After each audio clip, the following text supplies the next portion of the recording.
What's going on, everybody? Welcome back to Dad Does Videos. Today we're going to be replacing all the fire alarms in our house, and we're replacing them because they're about 10 years old. You should always replace the fire alarms after about 10 years or so.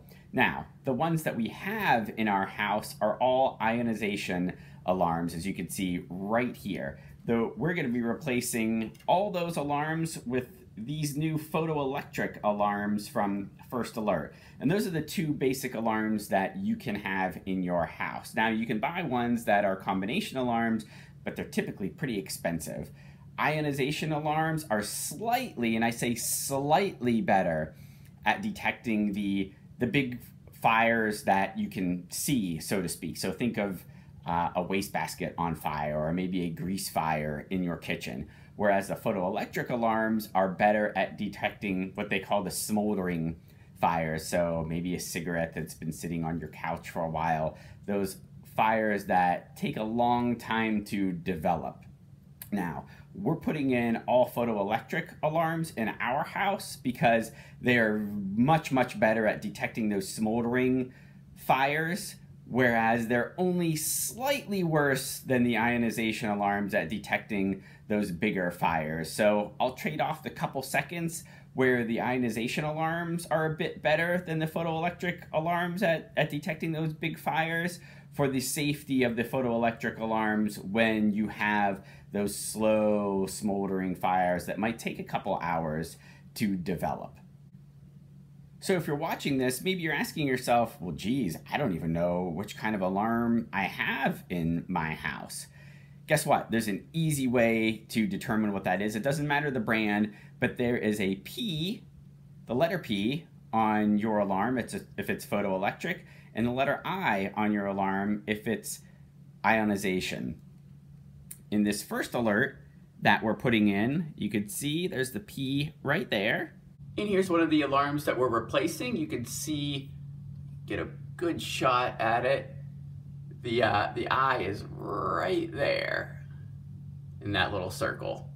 We are installing model 7010B from First Alert. And what's nice about this, if you have a home like ours, it is hardwired and it has a battery backup compartment.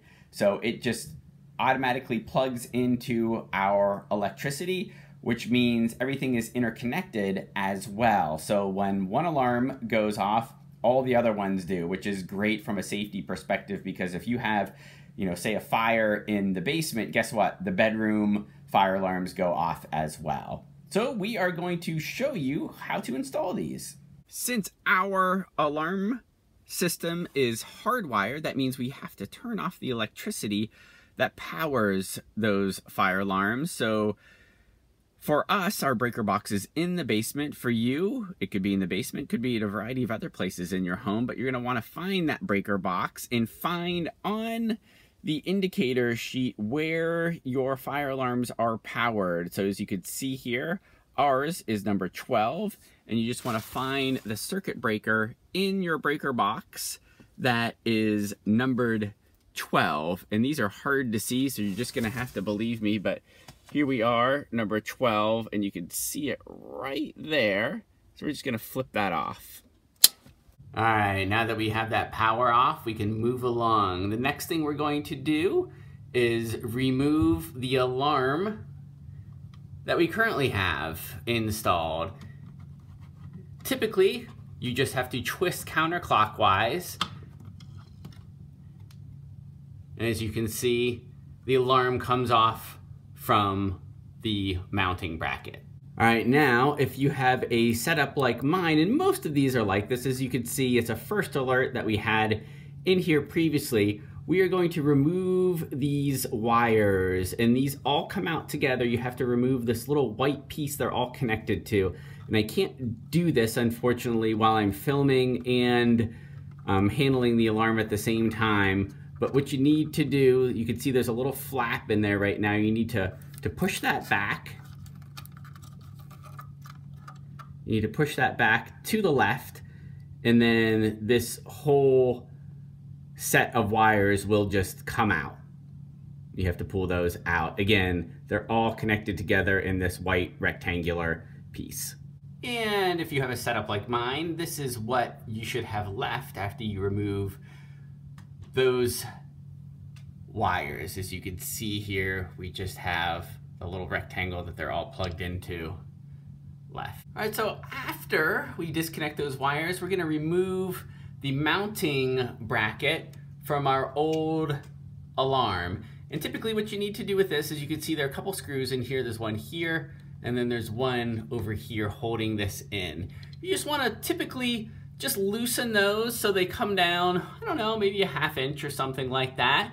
All right, so after loosening those, you can see our bracket is hanging down a little bit from the ceiling, and that's on purpose. Now, there might be instances where you need to remove these screws the entire way, depending upon what the setup here is to get the bracket off. As you can see, there are some various holes in here to allow a kind of a flexible setup when you're installing this. So depending upon what yours looks like, you might need to remove the screws all the way, but perhaps not. Let's see if I can get mine out so you can see.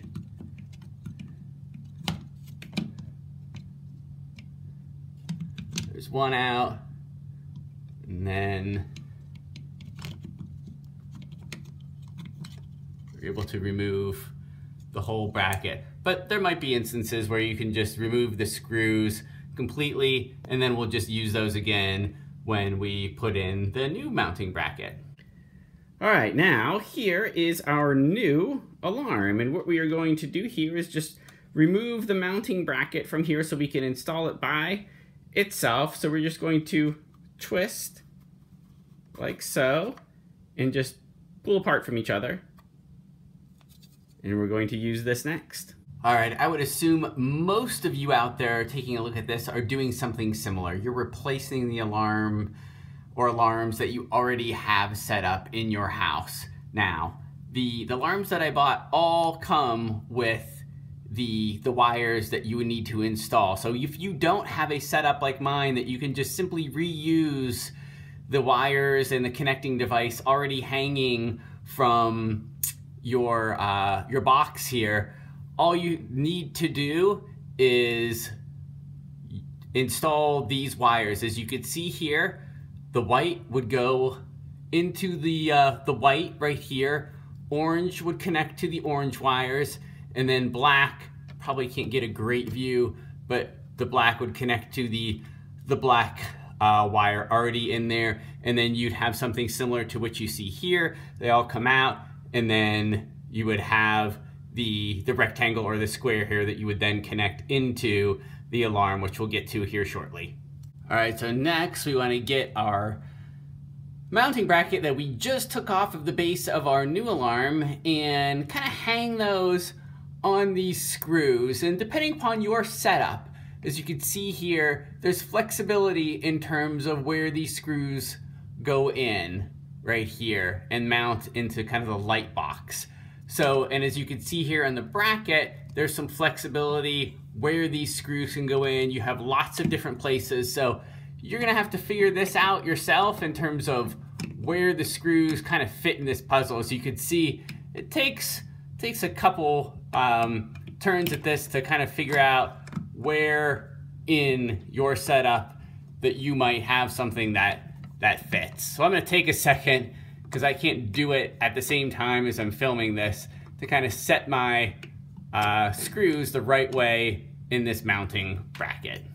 All right, so here is how mine ended up. As you can see, this is just kind of hanging here, but you can see these screws are locked into, I shouldn't say locked into, but firmly in one of the kind of screw holes on these brackets. And I know I have it locked in place because I could either twist it to the right or the left, and this way it's counterclockwise, and it doesn't move anymore. And it's locked into place. As you can see, there's the little kind of indentation for this screw, a little indentation for this screw. Whatever setup you have and it locks in place, you're in good shape. So it could be one's over here and one's over there. It doesn't matter. But as long as it doesn't move, that's the key part. So we are just going to simply screw these screws in, which will push your mounting bracket all the way up. So you're just gonna hold these in place, what you already had set up. Try to get my hand out of the way there, like so, and simply screw.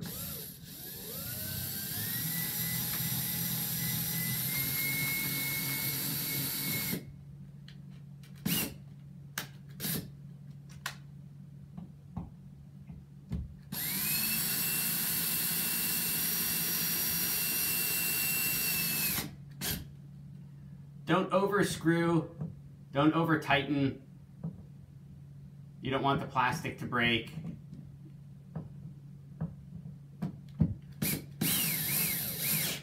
Your mounting bracket is in place when you can't move it at all anymore. It's nice and tight.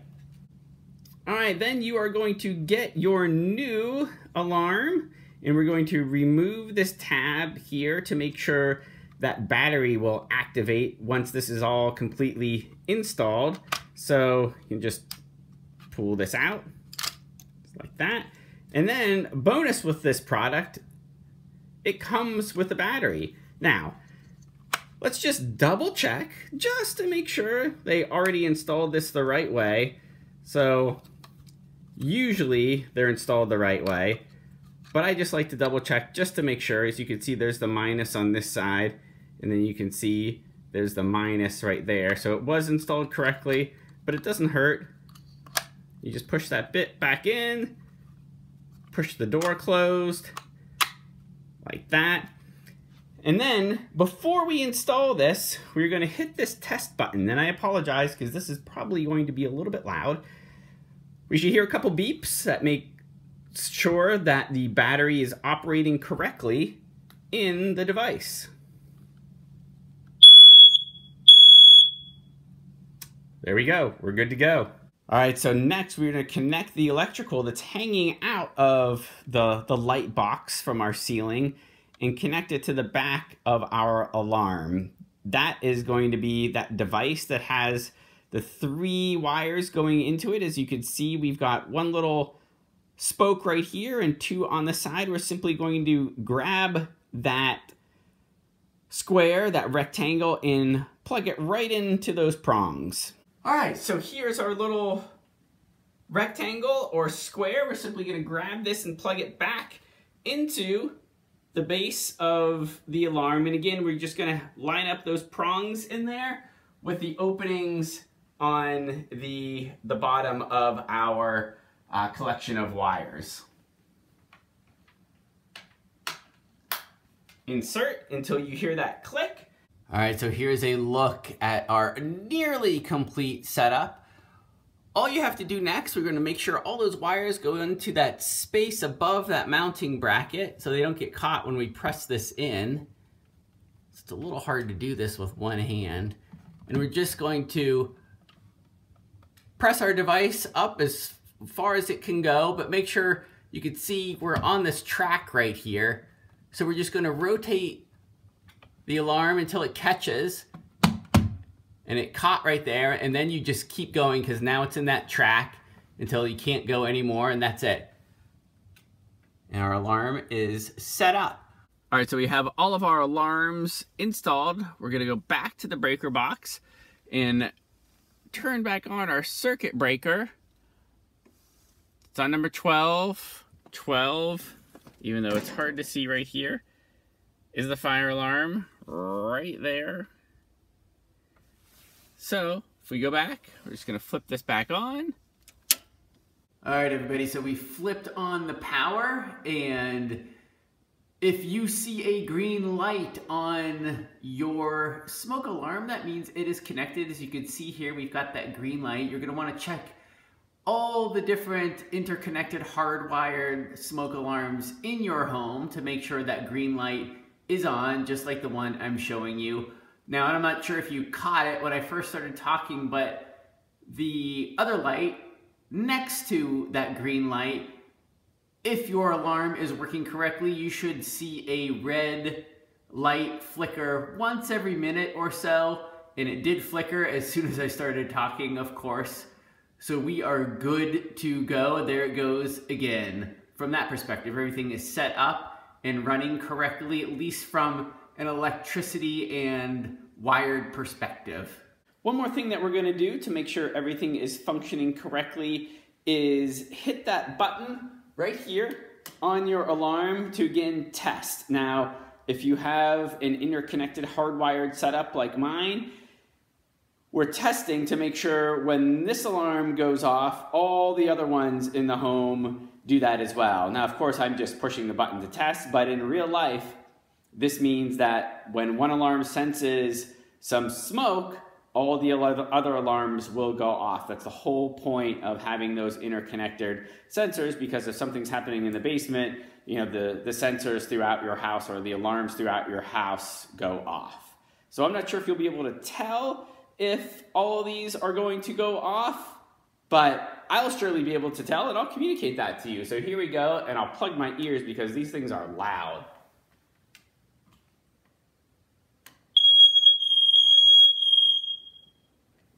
And I can hear the alarms going off throughout the house, so we are good to go there. Hopefully you heard them as well.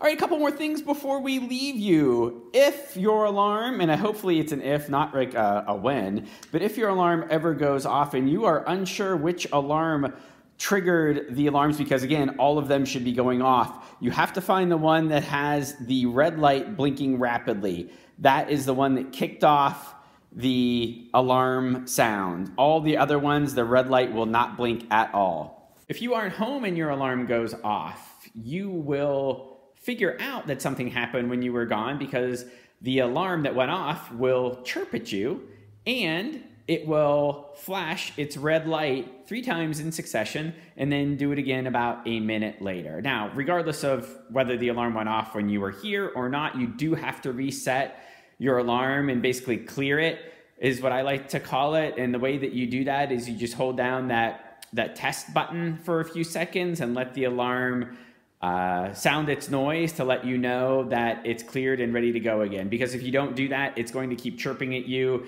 The alarm that went off is going to keep flashing its lights at you. You basically have to kind of reset the system so it can start monitoring the correct way again.